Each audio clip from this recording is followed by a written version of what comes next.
बिस्मिल्लाहिर्रहमानिर्रहीम अस्सलाम वालेकुम नाज़रीन, मैं हूं अहमद फ़वाद और आप देखते हैं मुझे मेरे यूट्यूब चैनल और फेसबुक पेज पर।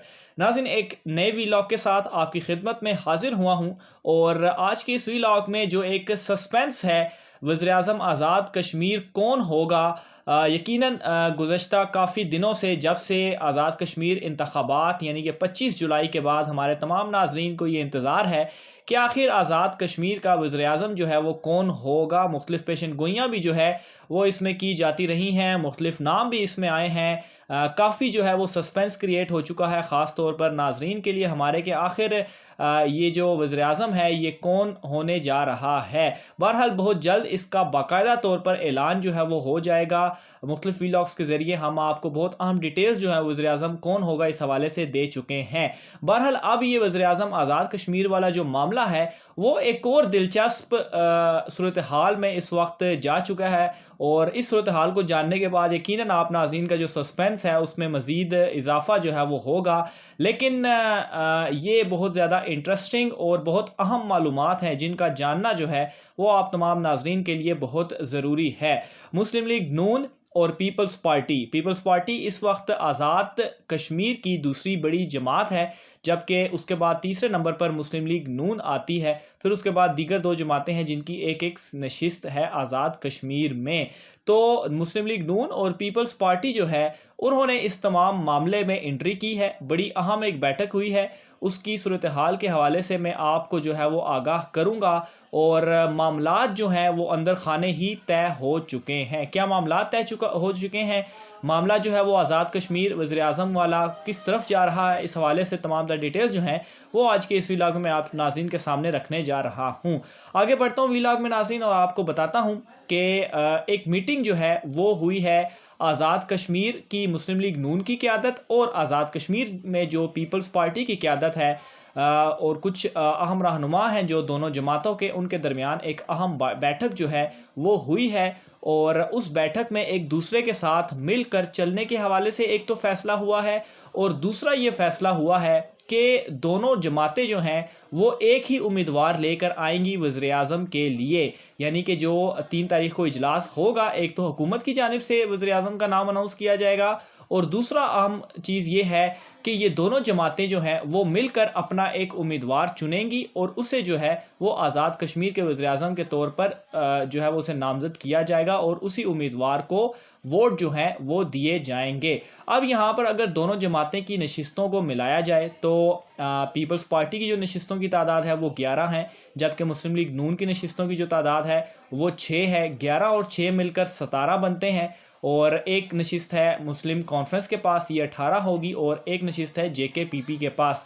अगर ये दोनों जमातें भी इनके साथ इत्तेहाद करती हैं तो 19 नशिस्तें ये बन जाती हैं। बहरहाल दूसरी जानिब पीपल्स पाकिस्तान तहरीक इंसाफ की जो उन्होंने नशिस्तें हासिल की हैं वो हैं 26 उनकी तादाद। तो ऑब्वियसली बड़ी आसानी के साथ पाकिस्तान तहरीक इंसाफ जो है वो अपना वज़ीर-ए-आज़म का उम्मीदवार खड़ा कर सकती है। वज़ीर-ए-आज़म का जो उम्मीदवार है वो उन्हीं का आएगा, इसमें कोई भी शक व शुबा वाली जो बात है वो नहीं है।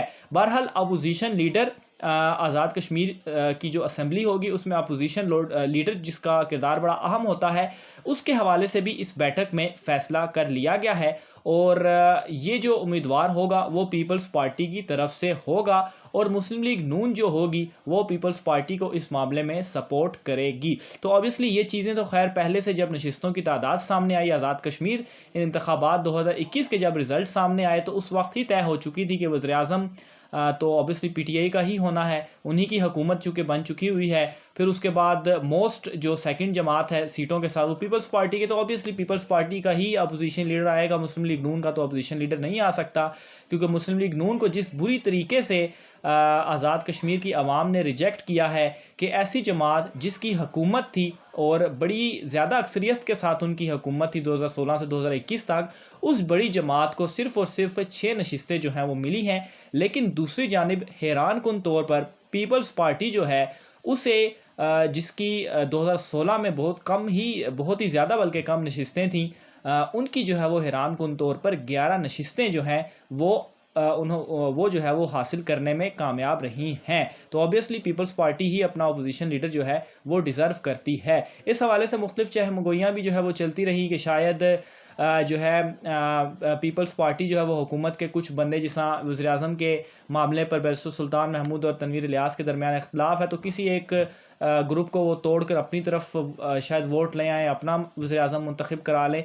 तो मैंने एक वीलॉग में पहले भी इस हवाले से डिटेल्स जो हैं वो बताई थी, लेकिन उसके बावजूद लोगों में ये क्वेश्चंस जो है वो पूछ रहे हैं। तो आप तमाम नए आने वाले जो नाज़रीन हैं उनको मैं दोबारा से ये बता दूं कि ऐसा कुछ भी नहीं होने वाला, बल्कि ऐसा कुछ भी हो नहीं सकता। और उसकी रीज़न ये है कि ऑब्वियसली अगर आप एक जमात के टिकट पर मुंतखब हुए हैं और फिर उस जमात को छोड़कर आप अभी वज़ीर-ए-आज़म का जब इंतखाब हो रहा हो दूसरी जमात की तरफ चले जाएँ, तो इस तरह से अव्वल तो हो ही नहीं सकता, कोई इस तरह से जा ही नहीं सकता।